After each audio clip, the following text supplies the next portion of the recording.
Who would be a Wolves fan, eh? On goes ball. Speedball might yet win it here for Wolves. Flash in the shot. What a goal! For you in all its magnificence.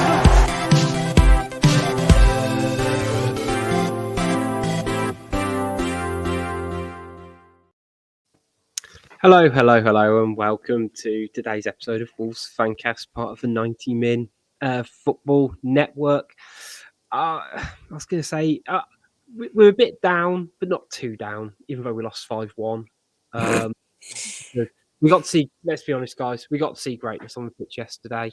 Chiquinho, it was fantastic. And, I think that's the only thing we can really take from the game. But joining me tonight to, of course, talk about Wolves' defeat to Man City, I've got Stu and Tom. How are we both feeling this evening?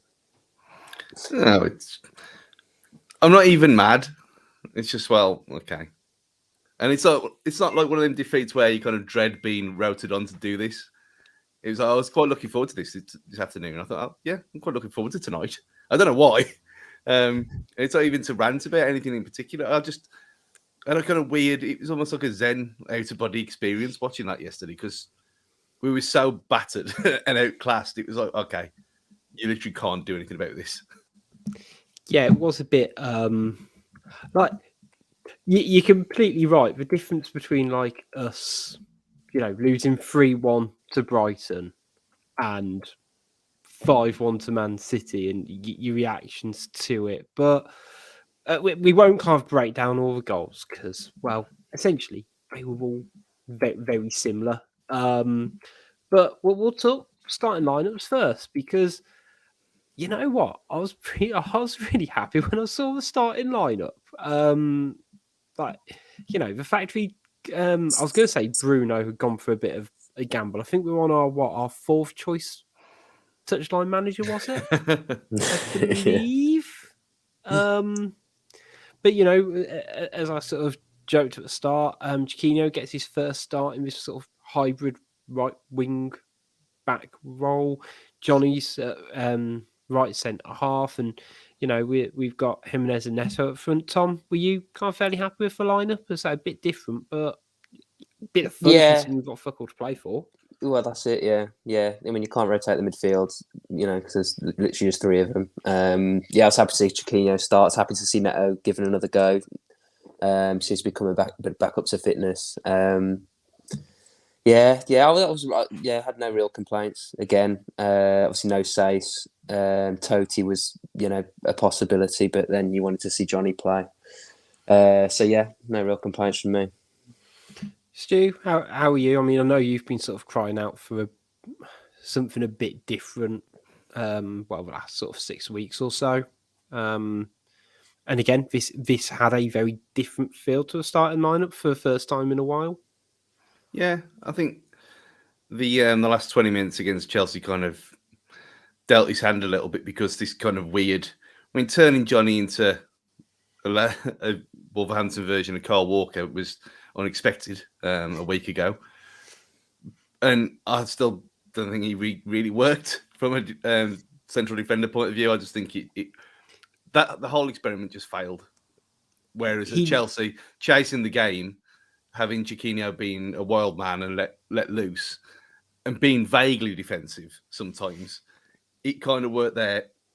Didn't really work yesterday, did it? But from the lineup point of view, I thought, well, yeah, like you just said, it's something different. We can't moan for once. Yeah, I mean, I was a little bit surprised that I know, like when you saw the lineup that the official social media team put out, like it is very much like Chiquinho wing back, but we'd have got bat. I was going to say we'd have got battered. We got battered anyway, but I was a little bit surprised we didn't go for the back and try and go for like. It sort of half was though, wasn't it? I think at times it looked like it was 4 at the back. Yeah. I think either Chiquinho didn't quite know the role well, which I'm not having a go at him for at all, because let's face it, he's not a right wing back and he wasn't signed as a right wing back. But it was either that or it was, we were sort of half playing 4, half playing 5. But I mean, Christ, did City exploit it? the best teams always do. They saw it from a mile off, and all their attacks came down that side, and it really showed. It did. I mean, it didn't exactly take them long to get on the score sheet with De Bruyne getting his first of 4 on the night, but yeah, it felt like Man City just time and again were like, oh, so you've got a couple of players in different positions. Fabulous. Well, I'm not we're going to fucking do all evening. Yeah, I'll brush over the first goal and we'll go to the nice bit of hope in that we scored a goal against Man City coming from behind, and it was a really good goal as well. Like, it's going to get lost in the myriad of everything yesterday. Don't get me wrong. But that's what we think Donk should be doing every week, right? Yeah, but no one expected it to be anything other than blazed over the bar. As soon as you saw it was him bearing down on goal, you thought, where's it going to go?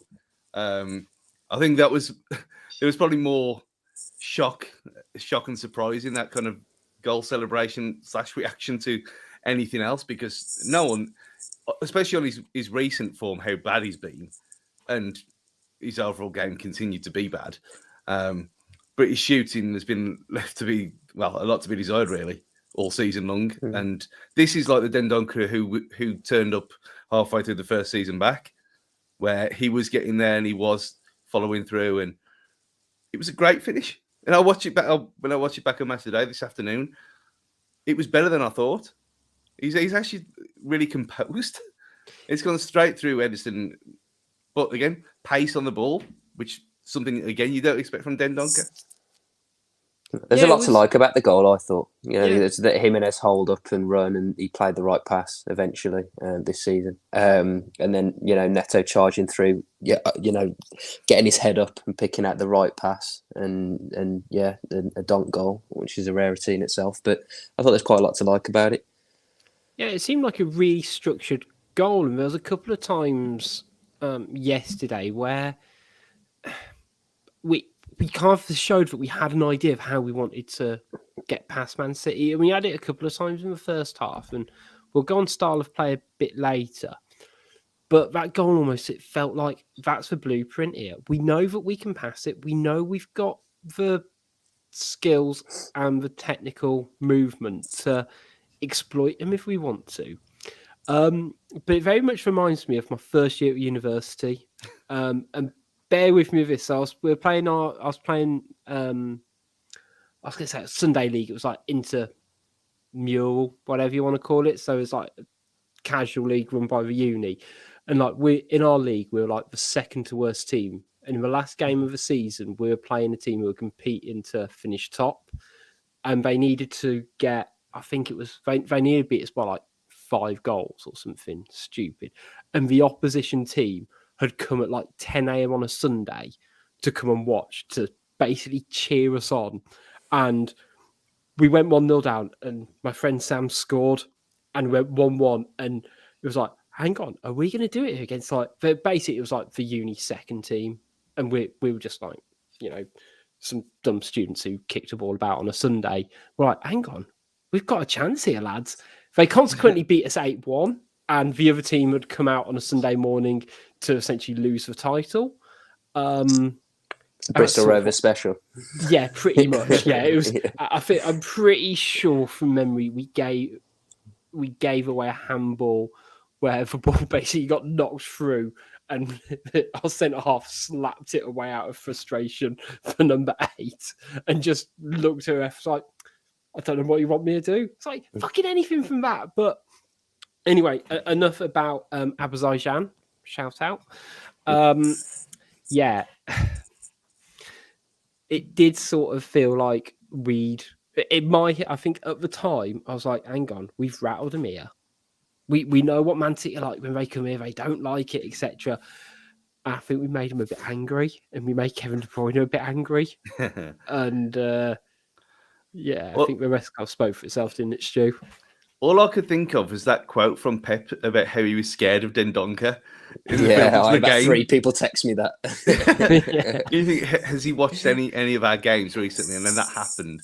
I thought, oh no, he has And you could see him, because he don't really patrol his area, does he? He kind of just sits there moody in his big coat.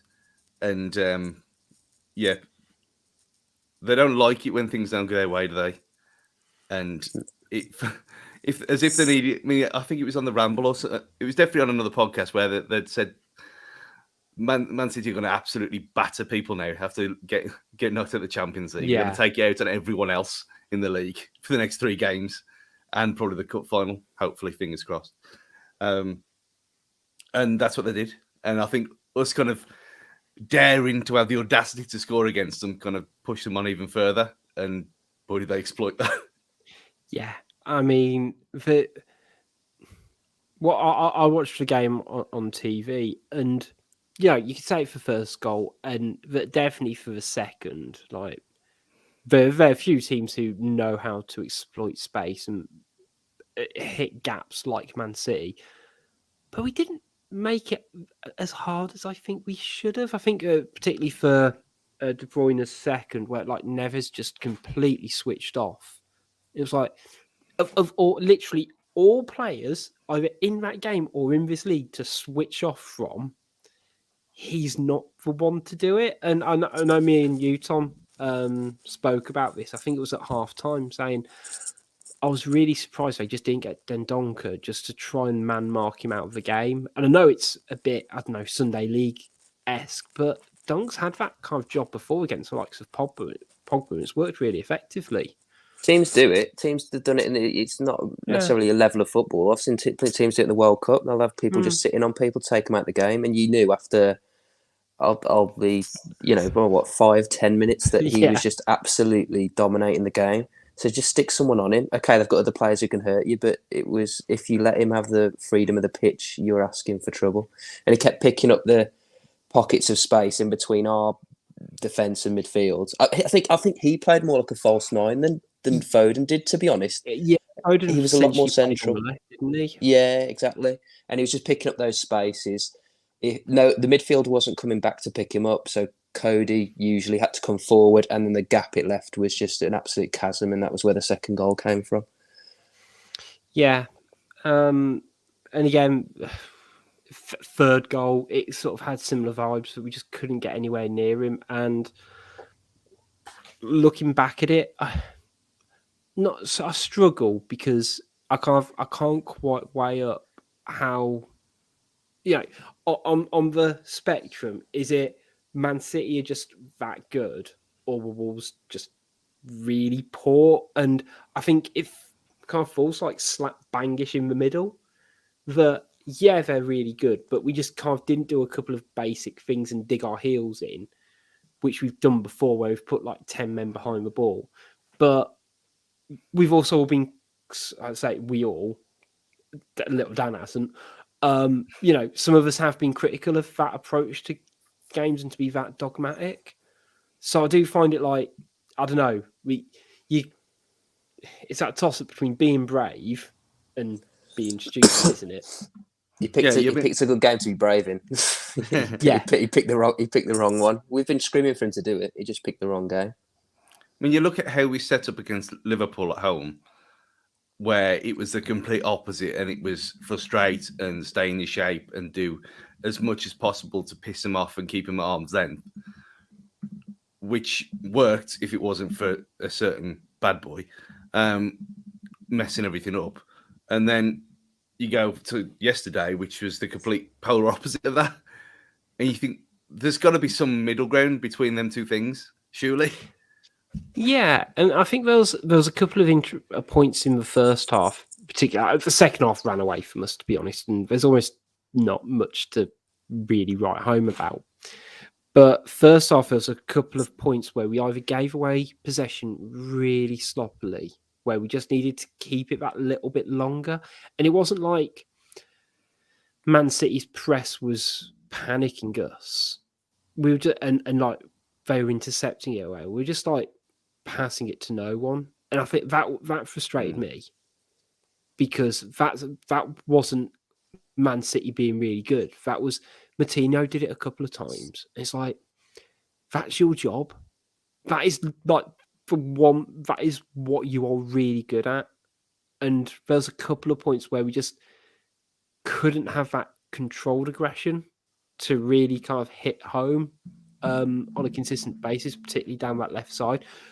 On the right side, however, wild card Chiquinho, who I was a bit anxious about seeing him start because, to be fair, is it before today he's played about 60, 70 minutes of league football for Wolves or something silly. Yeah, and that is silly, isn't it? Let's face it. Now, off the back of that performance last night, why on earth? Yeah, and I feel. Well, I was going to say I usually feel like one anyway, but I felt like a right mug because I think in the last couple of games, no, he's clearly not ready to start. He looks good when he comes on because he's a bit raw, and he's just running and he's crossing it, and he's got nothing to lose if something happens. But he was doing that against Man City, and I was like, hold on. This kid knows what he's doing here. I mean, yeah, he's supposed to be right wing back and he's basically our most forward player at every opportunity. But I tell you what, Zinchenko had a genuine nightmare against him for 60 mintes. Yeah, whisker away for a penalty as well, wasn't it? That was his doing. That was close. I was going to say, genuinely, I usually don't like or care talking about referees, but that was a penalty. I don't see how that was not a penalty. Stu's going to pull me up on this, but I don't see how you can catch the player, then turn your body to then kick the ball away. If he got the ball and he went through him fair, there was one really early on where Laporte did a really great recovery tackle on Chiquinho in the box. And it's like, in real time, it was like, that's just fantastic defending. That wasn't good defending by Chiquinho. And it might have gone VAR, I think. It did, I think.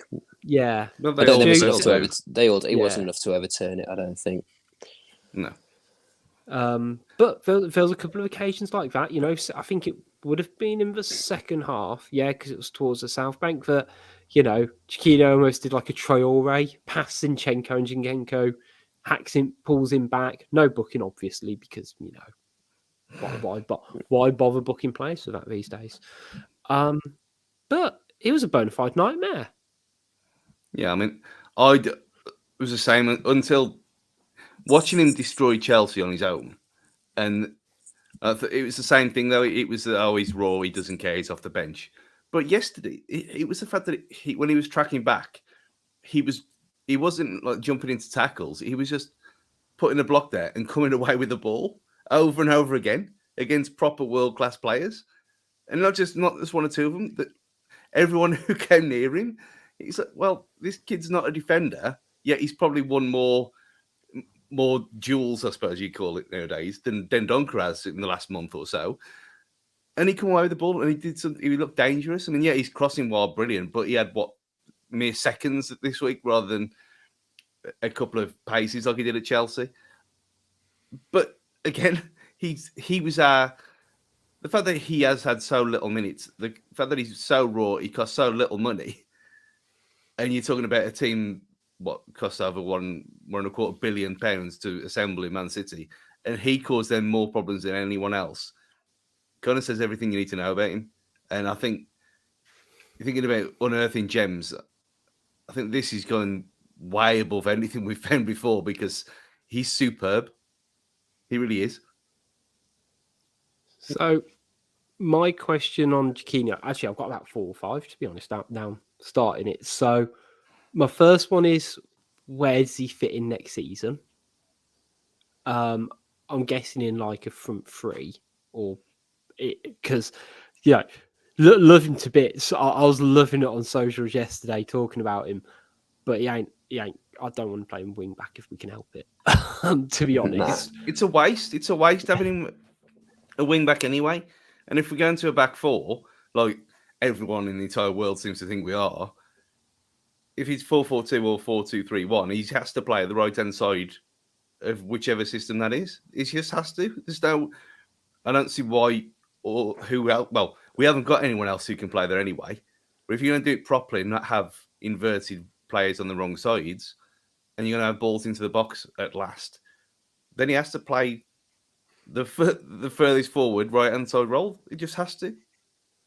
So my other questions then is, what does it mean for Traore? And I'm pretty sure we have a question like that in Twitter Corner. And also, you mentioned about his transfer fee, Stu. What was it, 3 million? Something like that? Yeah. It's deals like that offset the Hwang transfer, isn't it? Yeah, it still doesn't make it right, though. No, it doesn't. It doesn't, because I don't think Fosun can really go, yeah, it doesn't really matter if we, we potentially wasted, was it 12 or 15 on Hwang? Just 12 million pounds, 14 euros, or 14 million euros. Yeah, because I had 15. But you know what? We've got them two for 15. A bit like with Neto, that Jordan. Jordan's didn't fuck up. But we've kind of offset it with with Neto. So yeah, the only thing I'll say is just be a little. I mean, he was brilliant, and he was brilliant. And he was great against Chelsea. But let's not do the classic English thing and just say that he's going to score 20 goals next season and be fighting off Man City in 12 months. Just let him have his time. Yeah, I think I think it's going to be really interesting to see his development, because he's done everything that he needs to in the time he's had, which for players like just jumped it, just been kind of dropped in it. It's all you can ask for, isn't it? And, if that's the one thing we can really take from yesterday, I'm more than happy with it. And he's probably nailed on to start on Sunday as well now. Yeah, I think there's a lot more other things to take from yesterday that have become blatantly apparent if they weren't already, but that's all in a very negative way. Yeah. Do you want to go there now? I mean, Bolly's want to done. go there, Stu? Well, it's No. People expect it of me now, so Yeah, Bolly's done for at this level. We all thought he was anyway, and then he somehow came back miraculously, almost similar to how he was before when he replaced Kilman that once. And it's kind of, ever since Kilman got injured, he's just gone back to his bad ways again. So because he's got no competition, he knows he's undroppable in a way, and he just looked lazy, he looked slow, he looked completely off. I mean, there was a lot. I mean, Neves isn't fit. Can't blame him for yesterday. No.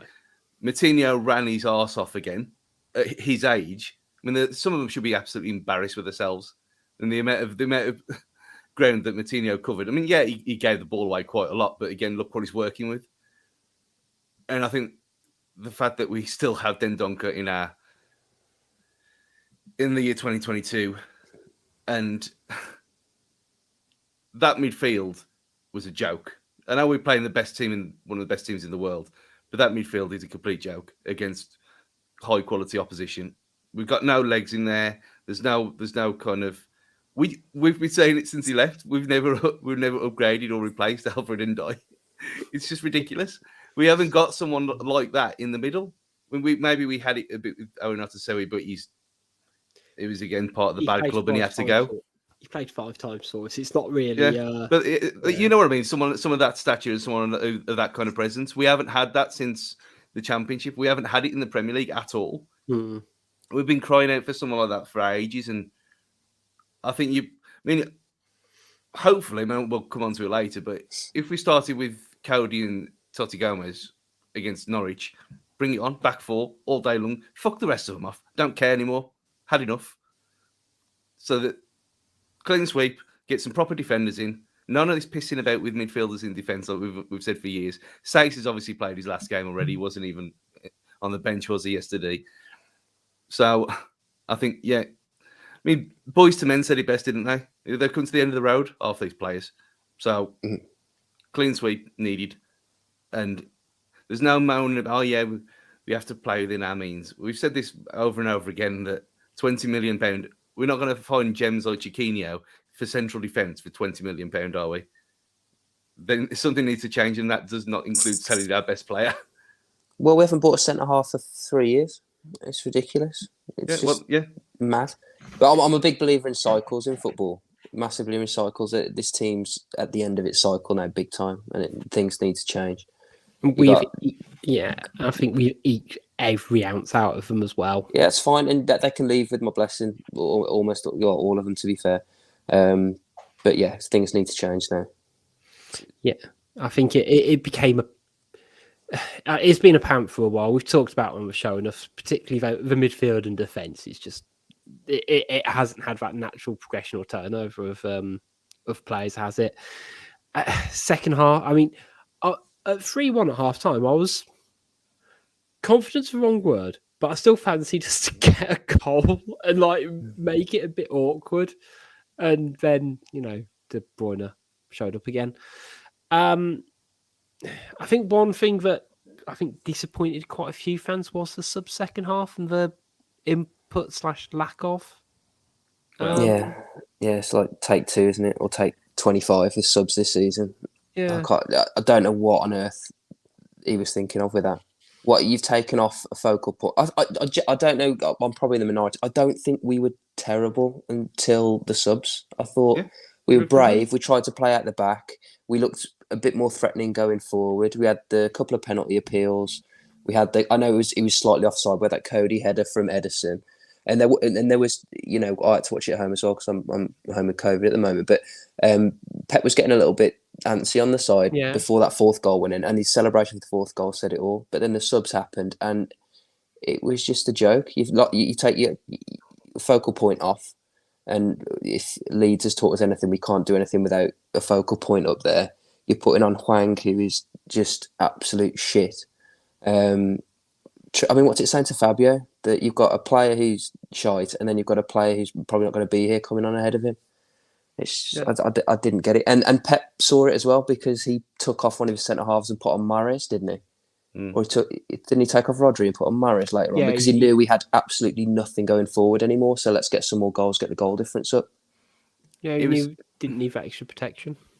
It was almost as if they just accepted defeat and they said, "Well, okay, we'll save Raul and Neto for Norwich on Sunday." That's what it seemed to me, because there's no way on earth that a front two of Trincao, however good he's been in 3 games this season, and against Chelsea, that he's going to be able to do anything with that bag of shit next to him.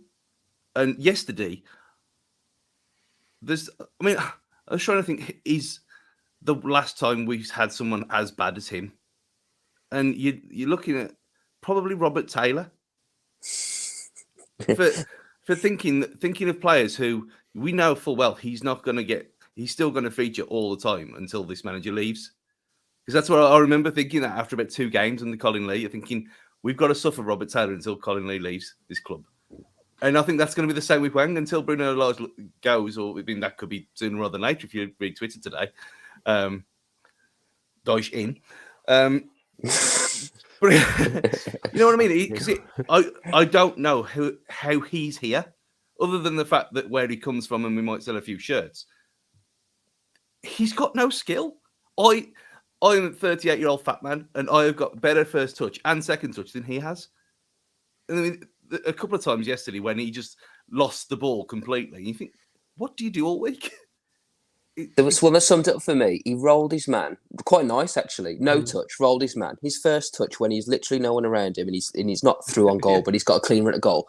Goes 90 degrees off with his stupid clown feet straight over to, a City defender. I mean, that if you can't have a first touch when there's literally no one around you, what hope have you got? It was embarrassing. It was so bad. I do, yeah. I struggle with it because, you look at his goal record, and and this is not meant to sound too harsh, but it is. He didn't score for Leipzig in the league. Like, he played 20 games over 2 seasons for them. Well, a season and a bit, I think it was, sorry. And didn't get any goals in the league. And it's like, we brought him in to be our firepower, and now I do rate Bruno as a coach. And I think that's kind of fairly obvious that he's probably a decent tactician. But his goal record is not one where you look on paper and go, oh, yeah, he's going to deliver for us. But what's he got? 5 league goals for us, I want to say, which are pretty much all front loaded. I think he's actually okay in the box. I think in the box he sort of comes alive a little bit. I mean, he had that one sort of flash shot, but outside the box, he's just absolutely dire. We don't exactly play a system that, well, gets him into those positions at the moment. So, like, having him come on to, like you say, like hold up the ball, link up play, it's a disaster waiting to happen. Again, it's like especially against a team like Man City, where you need to protect the football.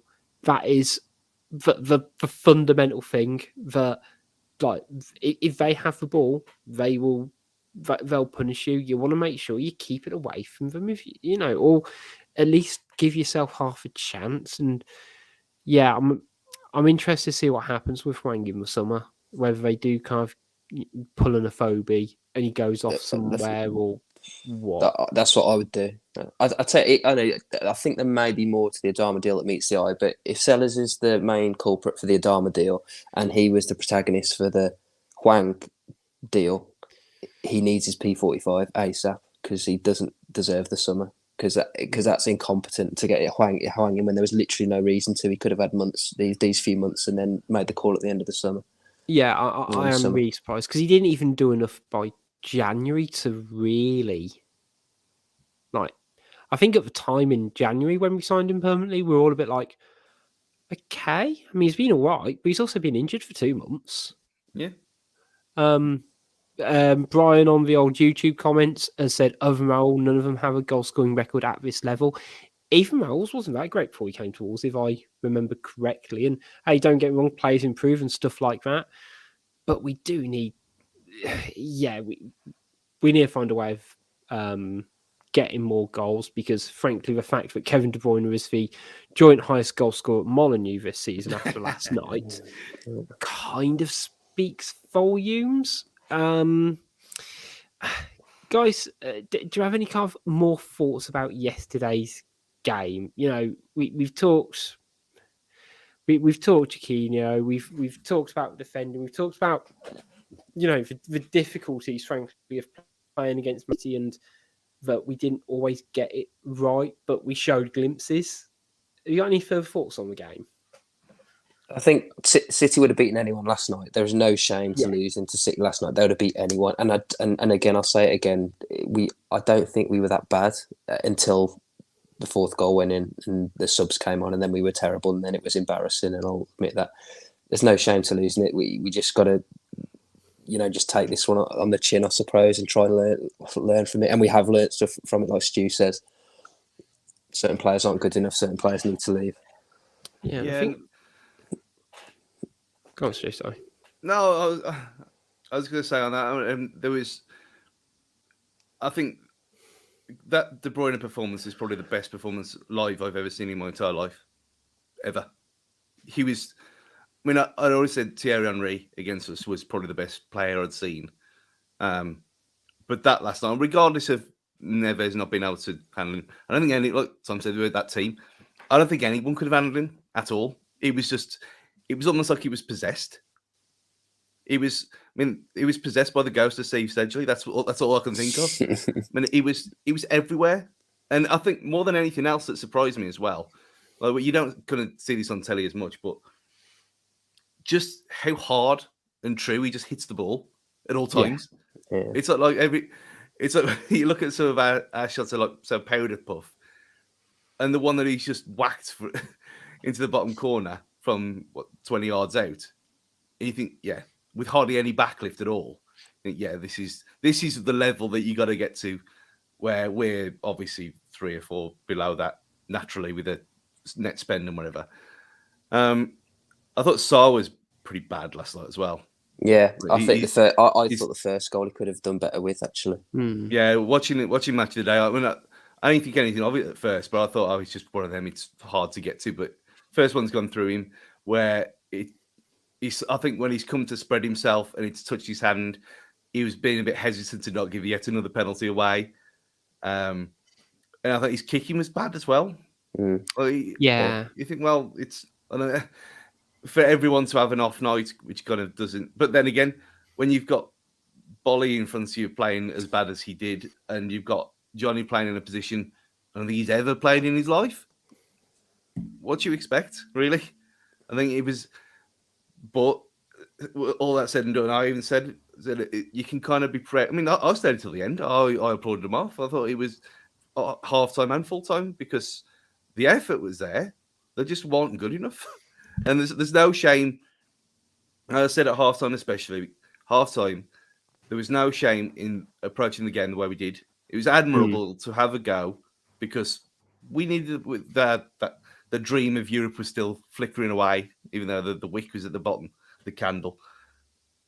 It was still there. We had to try something, and we tried it, and we just got outdone by a much better team with a player putting on a world-class performance.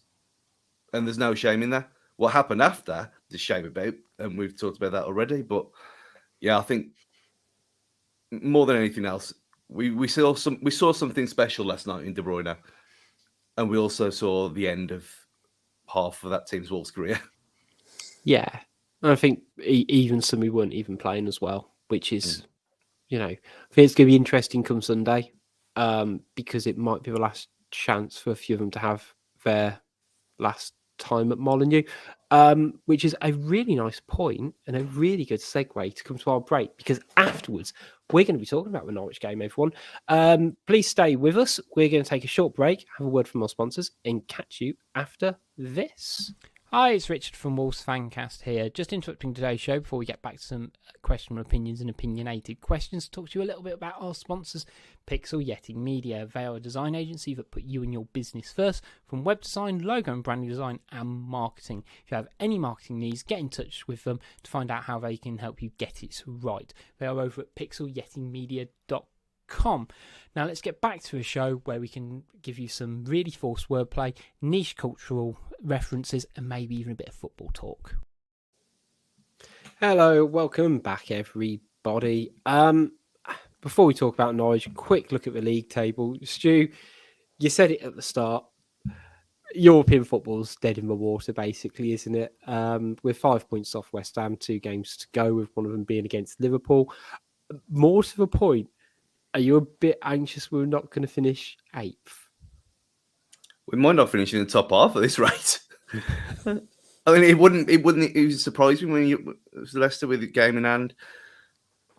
Yeah, I mean, we could end up. I mean, it would be ridiculous if Palace pipped us as well. But again, I said at the start of the season, 16th would do me if there was a bit of progress made, and it was more entertaining. I would have taken that. So we are where we deserve to be. We're not good enough for Europe. I've said this for quite some months, and everyone always attacks me for being the negative one and whatever.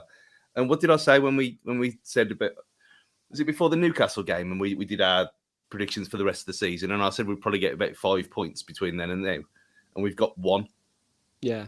So I mean, the most we're going to end up with is 4, if we're lucky, if we manage to score against Norwich. That's piss poor. We don't deserve anything else other than where we are. And if we end up being 10th, then fine. It's the league table doesn't lie, and it never does lie. Conspiracy theories, me and Luke, whatever aside, we haven't been good enough for a European position. The fact that Man United have managed to get into any kind of European position, how bad they are, is a miracle, really. And again, Will Martin on the comments, hey, we're still 8th. I've got absolutely no idea. It is that bit of a buffer has saved our arse and maybe saved his job. Yeah. It's 2.2 million per position as well. Yeah. There's all the kicking off. Well, there's not kicking off. That's a complete lie. But people talking about how it'll get an extra million with a season ticket increases. It's 2.2 mil, I think, per position. So, your best part of 5 million if you lose 2 positions. So folks will want that. Yeah, I think that they'll always want to finish as high as possible, won't they? And, say, how are we in this position? Because for a good chunk of this season, up until March it was, we were in a really strong position, but for, quite a few reasons that we've stated, that we've never had a big squad. We've never had a squad filled with quality and depth. And we've struggled with injuries the back half of the season in particular, in terms of fresh injuries, more than like, don't get me wrong, we missed Neto first half of the season. Who wouldn't? But we'd had a plan without him. We didn't quite know how to plan around not having Jimenez or having Semedo, who I think has been really key for us this season.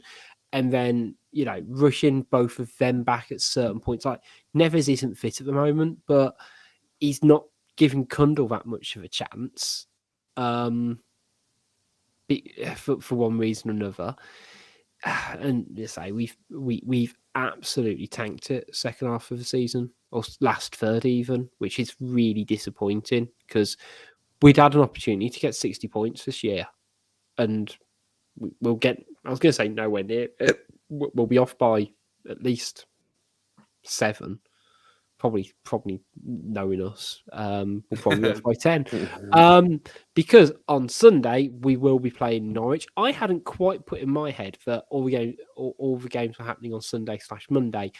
In terms of Wolves v Norwich in the Premier League, we've actually got a really decent record against them. Of course, Norwich are relegated, and of course, with their truly crap season they are having. I was going to say no offense to any Norwich fans listening. I don't frankly care. Of course, we drew against them earlier in the season because why wouldn't we? We're Wolves. How are you guys feeling in terms of Sunday's game? Are you kind of still feeling that bit of positivity from a bit of bravery yesterday, or are you kind of a bit like me and just a bit they need to do something to really entertain me and put a nice end to the season? I mean, I'm looking forward to the Fancast me to put R4 more than the game, because I know the game's going to be shit, because it just is. It's we haven't scored against Norwich for 3 hours of football. What does that say? And it's, I mean, I trekked up there after that in that Snowmageddon game, after being soaked through and the couch being abandoned and whatever, to not have a drink and see us draw 0-0 against the worst team in the league, which again was entirely predictable even at the time. And we always have to have one, don't we? Every year we always have to have a shit club who we can't beat. The Huddersfield, and I mean most of them are in dark and white stripes, annoyingly enough. Huddersfield, and then it was them lot last year. It's just this year it's been Norwich, and it would not surprise me in the least if they win. I hope we go there 43-1, 4-4-2 and absolutely annihilate them, because they're awful. They're an embarrassment to be in the league again. I mean, I can't see. Say, you said, I feel good bit. I wanted to bring up half of the form of both teams, and in the last 5 games, Norwich on a 5-match losing streak. We've got 1 point out of the last 5. I mean, this is either going to be an absolute goal fest because neither team can really defend, or it's going to be the drabbest game in the world because neither team's that good at scoring. Tom, which way do you sort of see it going? Let's go positive. Let's go goal fest. Yes, that's the spirit. I mean, you say that. I'm going to bring you along to the graphic on my right now, which when I was doing my pre-match research for this, which occasionally does happen, listeners. I do sometimes put a level of effort. This was at 20-9 for a 9 o'clock recording when I made it, but I hadn't quite, I've pulled up the goals and assists of the top 3 players, and the fact that Timo Pukki's got more goals this season than any Wolves player. They are bottom of the league. We're 10th. And you know what? If you have one player who's going to score your goals, fair enough. I can just about get on board with that. But the fact that assist-wise, joint top is Podence, Raul, and Pukki again. It just amplifies what we were saying earlier about having zero. I was going to say creative output. I'm trying to think of the right way to describe it. We don't consistently have people who are productive up top. No. And you look to the start of the season when we were all raving about our attacking options, thinking we're gonna blitz everyone. It's been the complete opposite. They're all awful, all of them. And you can't look at that graphic, and in that, I said it at the weekend, but Chiquinho then equaling with 3 assists all season in 68 minutes of football. It's just shit. They're all shit, all of them. And the one who hasn't had a chance, who looks like he could do something, is Fabio. But he never gets a chance to play. It's just baffling.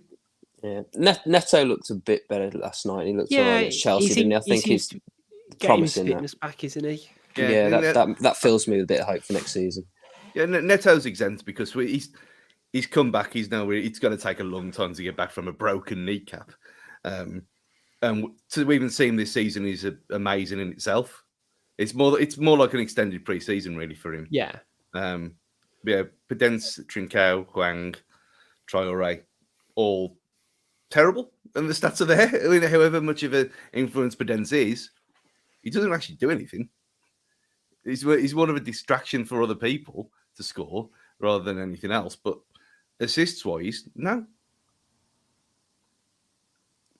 Just chance creation, I think. I think it's the way it's the way we play it. It just doesn't fashion chances, does it, or consistent chances? But maybe go forward at the back, and we did look better. We lost 5-1 and got smacked, but we did look better going forward. We looked better going forward than we did against Brighton, Burnley, and Newcastle last night. Yeah, I think it was interesting with particularly Chiquinho that you can draw similarities. I know it is a Twitter corner question about the similarities between. Let's see if I can find it. First time lucky, yes. Andy Smith says about sort of discussing Chiquinho versus Traore, and there was a little bit of that a similarity in terms of the directness. And yeah, like don't get me wrong, we can level certain things at Traore, but he did drag us up the pitch, and Chiquinho did that and does that. But I know what Stu's going to say. He's got 3 assists in 68 minutes, which is a lot more assists than Traore's got in a lot more minutes. He puts proper cross in Chiquinho, like he whips it. Adamas has always floated, weren't they? It was just like, let's just kick it in the general direction of the box, and that's my job done. Whereas Chiquinho's, there's a bit of purpose behind it, it looks like, which I quite like. And sometimes he'll get it wrong, but I'd rather have it that way around. Yeah, and for someone way younger, much cheaper. You could play them together if you really wanted to. It was the whole thing about playing St. Maximum and Traore together in that kind of weird pace dream team that people used to talk about when Traore was good a couple of years ago, for that 6 months. But I just don't want to see him ever again anyway, so let alone play them together. He won't beat Wolves. He won't beat Wolves next season. No, I mean, I can't see any way that happens. Again, he's another player I think they're going to have to, hopefully it's abroad, because I don't want him playing against us. But with your crosses... I'd love him to play against us, because then nothing will happen, would he? No, but Stu, you say that. You've watched Wolves enough times to know exactly what will happen if he plays against Wolves. I'm more than confident that he would never score against us. Clip that up. We can clip this out. You can do anything you want. I'm more than confident he will never create an assist or score against us. He just won't. 48 minutes. There you go. Just so we can make another time. I was going to say, Ari crosses. This is always something I find really interesting. I'm absolutely pedantic for it in terms of what we class as a good cross and a bad cross. Because, you can hit the first man, it's a bad cross, or you can whip it right across the box. No one gets on the end of it. It's classed as a good cross. But what I'll say of Chiquinho's crosses, I think it's what you're alluding to, Tom, is that he puts them in dangerous places where it feels like there's multiple opportunities where people could score from. So, he gets the right trajectory for, Raul should be getting on it, but also Neto or whoever's on the left should be getting on it as well. Whereas with Traore, it's just like, I'm just going to chip it up and hope for the best. And, there might be one person who has a chance for it. And it's such an underrated skill, isn't it? To see someone who can actually knock in a ball that a team's got multiple options on. I did think I'm really interested to sort of see if he can keep that up next season and not just kind of go down the Traore route of, I'm just going to try and beat the man and then cross it. Just do what you're fucking good at, mate. You know, it's really, really hoping he pushes on. In terms of other games happening this weekend, I know we do it on the preview show. Couple of other interesting games. I mean, as of the moment, I was going to say we're recording over the Spurs Arsenal game, which I'm stalling now just so I can give you an up-to-date score. 3-0, it's finished. It's finished 3-0. Oh, so that's a nice one, isn't it? We were saying before, I didn't really mind who won or lost out of Arsenal and Spurs. I was just happy to see whoever was going to be miserable.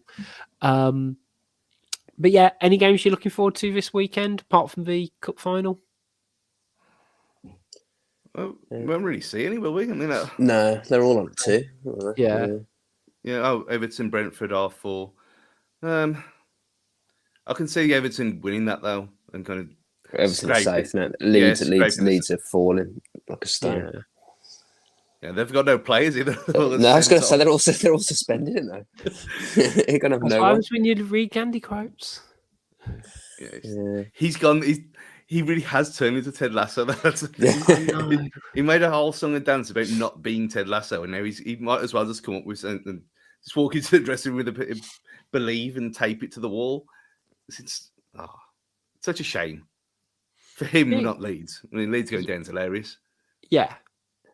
I mean, we talked about who we'd prefer to go down, and there's merits for all of them in terms of Burnley, Everton, Leeds. But I was going to say, in terms of other Wolves-related news, and I've not prepared a graphic for it, but Rob Edwards is going to be the new Watford manager, to the irksome of Forest Green Rovers, who were a bit upset with their head coach doing the dirty on them. Yeah, he didn't seem like a shithouse, did he? He just seemed like such a cool, normal dude, and he's an absolute shithouse. I tell you, they were fuming in that. That is I think you put that on the group, Stu. It's absolutely so salty. The press release by Forest Green. So passive aggressive. Yeah, it was not good. I mean, it's good. I'd say a good opportunity if it was anyone but Watford. I mean, a championship move. Fair play to him.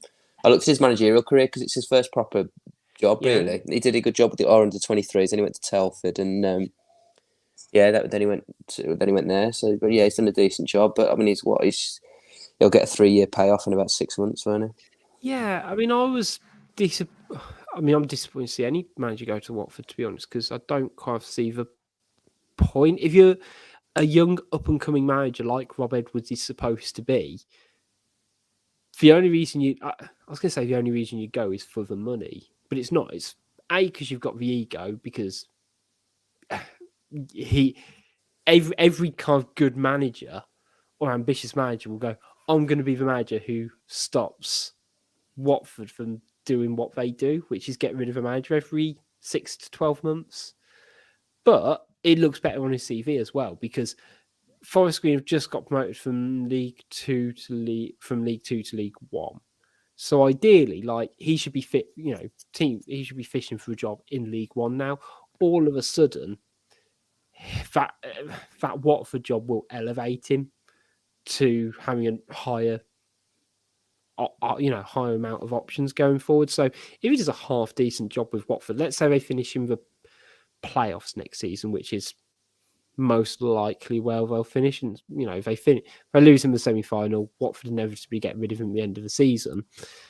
That will give him enough credit for another championship job and get on that merry-go-round, as opposed to a League 1, League 2 merry-go-round, I guess. I think if they're in the playoffs come Christmas, he'll be sacked anyway. I think they need to be in the top 2 for him to keep his job. Just like, who was the last one? Was it Isco? Is he the last one, the one who got promoted? They all blend into one, don't they? Yeah, they do. Yeah, I was trying to think. I think it might have been. Yeah. Because whoever the one who got promoted was, I'm sure he was there for the whole season. I'm sure he was the only one. Or it was that Isco, and then it was Nunes. No, it was Isco, and then it was Ranieri, wasn't it? Yeah. And then it was Hodgson. But yeah, I mean that Hodgson's don't know, and he's going to be retiring, I think. Yeah. We joining Warnock. I was going to say, I think if we've learnt nothing this season, we've learnt quite a lot. Roy Hodgson sort of just retired at the end of last season. But again, that Watford job was not right for him. Just retire with your boyhood club at Crystal Palace. Be a good lad. No, but just see. My sort of thing is that you're only desperate, not desperate going, but like clubs will keep acting like that if you keep giving them the opportunity to.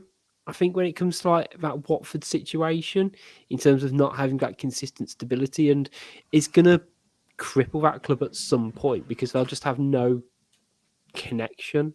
I mean, they're still paying people off as well. I don't know how they're getting away with it. Yeah. The 1 year when they don't go back up, they're going to be completely fucked because there's no way. I mean, they're still paying off managers from, you'd think, 3 years ago.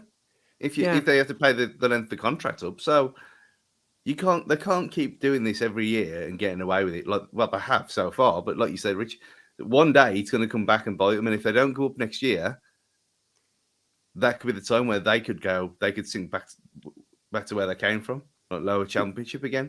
Yeah. I mean, how are they giving out contracts that are longer than a year anyway? Because everyone knows it's not going to last longer than a year. So the manager must know that, and the board must know that. So they should be just giving out like at least a rolling contract at the very least. Yeah. So the whole situation, the whole setup from a business practice just doesn't make any sense to me. No. I'm going to probably end up spending half my evening seeing if I can find articles of the, is it Pozzo family? Pozzo, yeah. Pozzo family. You know, actually get them to discuss why they do it like that, because I can't get my head around it. But let's finish on some Twitter corner questions, because I appreciate some of them we've half covered. I'm going to do my question first, which isn't technically in the Twitter corner question because I didn't want to tweet myself. My one to you guys. What's your favourite stove hob? Favorite what? Stove hob. So on your cooker. Bottom left. Yeah. Yeah. So you got bottom left, front left, top right, bottom right. Which top left. Them? Top left? Top left for me, yeah. Stu, what I think I got one that doesn't work, so yeah, I just go top left. Yeah. I don't think I've ever used the top right. Ever. My top right, it's like got so little flames, like it basically doesn't work. So, yeah. Yeah, bottom left for me. Maybe I need a Twitter poll tomorrow. I think we're going to have to. I think I tend to go bottom left, then top left in terms of my priority, and then bottom right's for just doing like baked beans, small. That's what microwaves are for. We've talked about this before. There's no point putting baked beans in a saucepan anymore. Not in this day and age. There is. You know what, Stu? I sometimes do. I sometimes put it in the microwave, but I sometimes do them on the. Is this like? I don't know what it is. This is like sitting down for a piss to treat yourself. There's no need for it. I bet, Stu. I bet you microwave your bacon as well. I don't like bacon. We talked about this before. I forgot that. I forgot. I love how you can just destroy an argument with that. Instead of something quite... a friend of mine used to microwave his bacon when we were at university. And we were like, what are you doing, man? It's like, well, because you can. And you can do it within like 2.5 minutes. But yeah, I don't know. I don't always put my beans in the microwave. But if I've got something else on the go, then it means you can mix it and you can spread the heat a lot easier. Because if you're having to like literally not stir it for a minute and a half each time, it's going to stick to your bowl, Stu. You don't have to get the oven gloves out either. If you do beans properly in the microwave, you have to get your oven gloves out. You don't with the saucepan. You've got a tasty little handle there for you. Mm. When you're hardcore, like, look at them hands burnt to a crisp. Yeah. Guarantee Stu's got no nerve endings on the end of his hands at this point. I was going to say, Will on the YouTube comments has just said Arga. We all know I'm a Russell Hobbs man for obvious reasons, guys. Right, actual Twitter corner questions, not just to appease me then. So, funnily enough, from the Cage Fighting podcast at Cage Fighting Pod, go check them out. They asked, after recently discussing the brilliance of Pulp's different class, what's the best album from the 90s? Now, I'm going to say this now. I was born in 1992, so my music knowledge of the 90s isn't amazing. So I'm just going to pass this one over to you two gentlemen for no reason. Definitely maybe for me. I had a feeling this would go Oasis. Yeah, I'm 86, so definitely maybe. Yeah, it's one of the first albums I bought. I've had about 8 or 9 or something like that, from what I remember. So yeah, it's just when I was first getting into music. So that's the one for me. What's the story, Morning Glory? Yeah. I was going to say, I knew what Stu's clearly was didn't know going to be anything from about the lyrics. Yeah. Yeah, it's either or, depending on the mood. But yeah, for me, the anti-second album syndrome of that album is amazing. But yeah, I think we talked about this on the show anyway. But I think Andy said definitely maybe as well. Yeah, it was his. But yeah, it's a solid choice. It could quite easily have been Wenger Boys, obviously, but maybe a bit later. Right. Next up, so I found this one quite an interesting one. I did reply to it. Given Fosun's nature of hiring and firing managers, if Large End Wolves lose to Norwich on Sunday, do you feel that's the end of his reign? There's been a lot of social media stuff after that Man City defeat. Regarding Large's future, whether it's speculative rumours or whatever. But my I guess twofold questions is: do you guys see Fosun as being hiring and firing of managers? Because I don't personally. And do you see Bruno being here next season in all seriousness? They're not hiring firing necessarily. It was just the first year was just seat your pants stuff, wasn't it? They were just rabbit in headlights almost. Everything was happening so fast, and they couldn't react. They didn't get the guy they wanted in Lopetegui, and then after that, it sort of, all sort of spiraled really. But I think he'll probably will be here. Yeah, I mean, how much blame are we attributing to him? Really, it must have been on this. There must have been so many people saying, "Well, look, after the window, surely no blame, but very little blame can be put his way."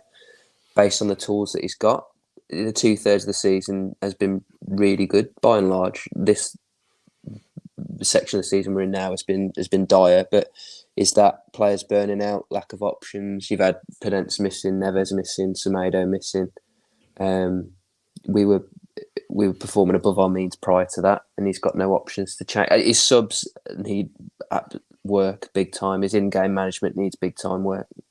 But I think he probably does deserve a summer if he's backed. If he's not backed, what's the point? You may as well just get shot and get someone else because it won't change. But I think I probably would give him the start of next season at least. I mean, you have got to look at how inexperienced he actually is as well as a manager.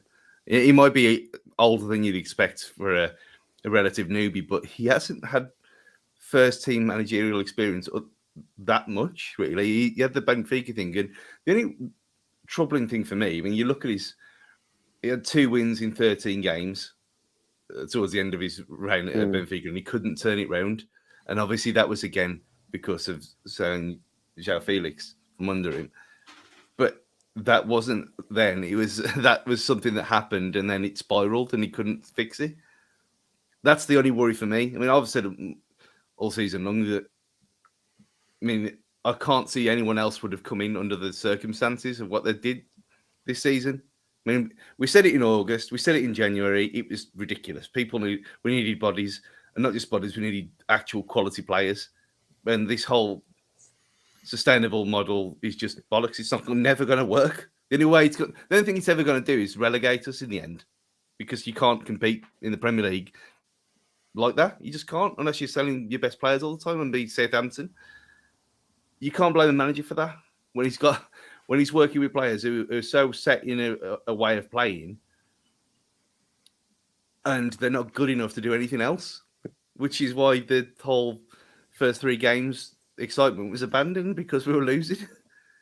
And you could tell in pre-season he clearly wanted to go to 4 at the back, and it took him all of 3 pre-season games to realise the defenders are not good enough individually to play 4 at the back. And do we really think, the role that Dendonker's playing, he was still in that sort of right-sided, sort of hybrid role yesterday. Do we really think he wants to play Dendonker there? He's just got no choice, absolutely no other choice to do it. That's not his fault. He's just what the tools he's been given.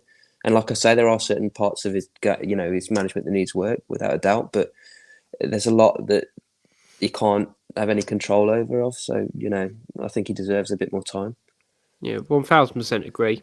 I think with the World Cup coming up this year as well, I think there's a really good point in that for me, where actually if they're going to get rid of a manager, they could potentially do it at that point, and it's a good point in the season maybe. So that's a really good point. That's a really good point. I hadn't thought of that. Right, next up, okay, if either player were guaranteed to play for Wolves for the next 3 seasons, would you trade Neves for Kevin De Bruyne? Probably. I know Nate said this before, but then he's only been playing.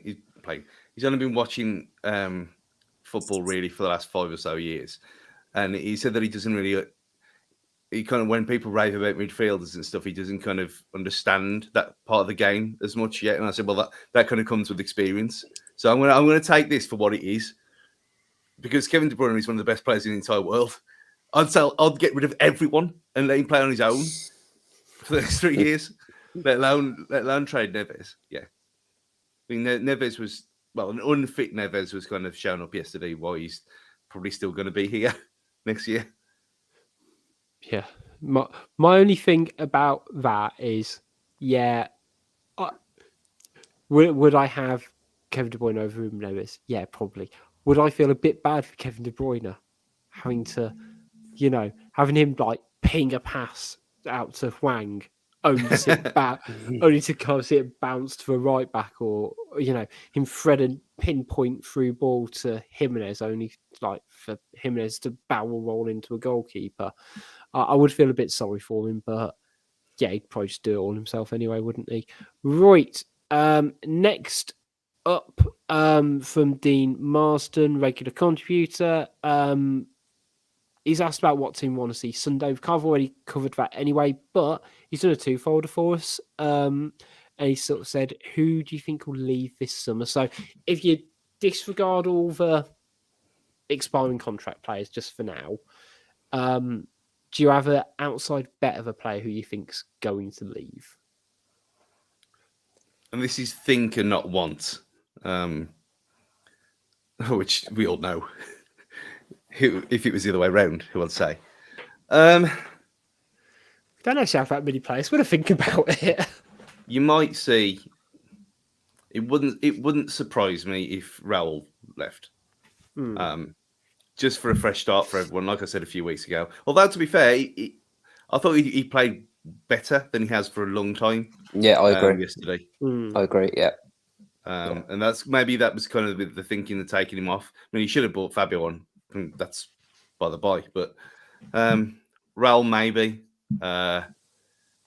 Again, because they're a lot of them are so awful, you can't see who would want them. And I know Gully keep raving on Dendonker, Belgian international. So just you can go and buy Belgian chocolates. It doesn't make you a Belgian national. It doesn't qualify you to be a citizen, does it? It's just because they need bodies in midfield. I don't get it. I don't know who would want him. Where's he's going to go? More than likely, he's still going to be here because for that reason. And we gave him a new contract stupidly. I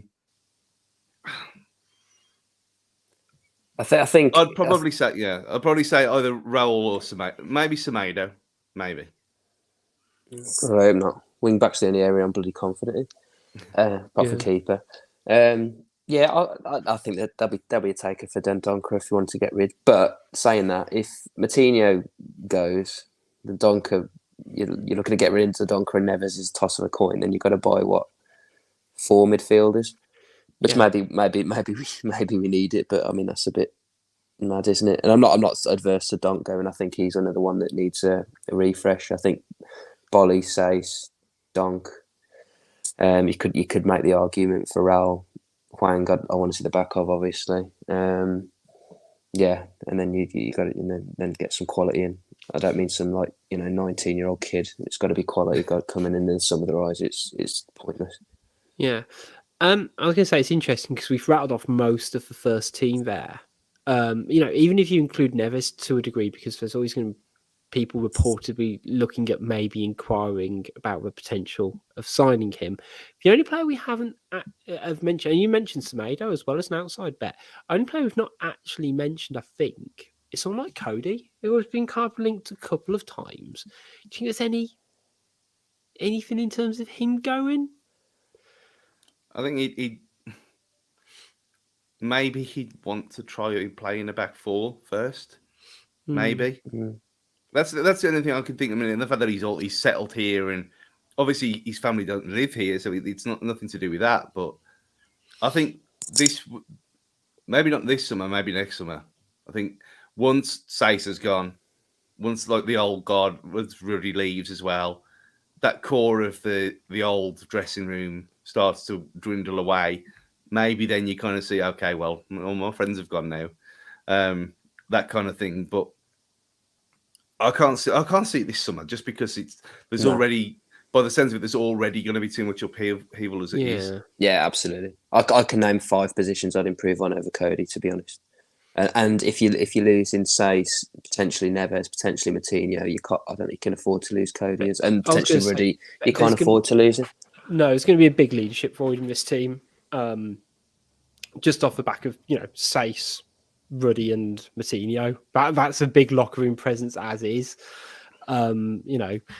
I think it's going to be it's definitely going to be an interesting summer. Right, what else do we have? I think we've got 2 more. Gentlemen, no, potentially 1 more because we've already talked about this. So yeah, Mason asks 2 questions, and we've got: would you rather Wolves won the Carabao Cup or qualify for Champions League? And also, do you think Wolves will invest this summer purely so Fosun can grow the success off the pitch, esports, clothes, music records, or do they can't go hand? Surely they go hand in hand. So basically, would you rather see Wolves win a cup or finish 4th? I think if it was FA Cup, I'd say FA Cup. If it's League Cup, I'd probably say Champions League, and that sounds a bit weird, but that's probably what I'd be at. It's a tough one there. Yeah, I think I think if you'd have offered this about 6-7 years ago, I would have said Carabao Cup all day long. But the fact that Champions League is not beyond the realms of possibility for us, I know it's the next step up, and we could have got there last year, a couple of years ago. I've always said that just seeing us win anything at all would be nice. Mm.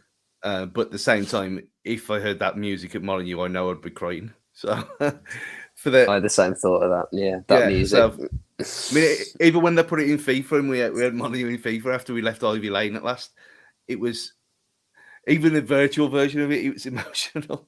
So I probably would say at this point, I probably would say Champions League over a Carabao Cup. Mad. I'd say Carabao Cup every time. I'd say Cup. Because if you win the Carabao Cup, you end up in Europe. I believe so. I say that so confidently, and then there you are. You are. Conference League. Is it Conference League? Yeah. But you got a pathway then. But I think yeah, I can see exactly what you mean, Tom, when you say, "Oh, it was the FA Cup." Definitely. I mean, Blues won the Carabao Cup, for Christ's sake. Yeah. You lumbered in with them, but they're never going to be in the Champions League ever. So. But yeah, you say Champions League music. If you get to those group stages, FA Cup's different. Oldest competition in the world. FA Cup's prestige. Yeah, I'm all up for the FA Cup. Carabao Cup, give me Champions League. Yeah, it's a tricky one. Might do a poll on that one because I think it's a good one. I think it's particularly for the Carabao Cup. I think it might sway people one way or another. That's about 4 polls. I need to run off this, so that's our content schedule sorted for the next couple of days. But that, gents, is where we're going to leave today's show. Big thanks to Was the other part of the question? Oh, the investment bit. Oh, the investment bit. I've literally just skipped that out. I was just going to move on. Focus on an investment company. They actually do understand to make a return. They do need to invest in a product, but the initial investment isn't necessarily enough.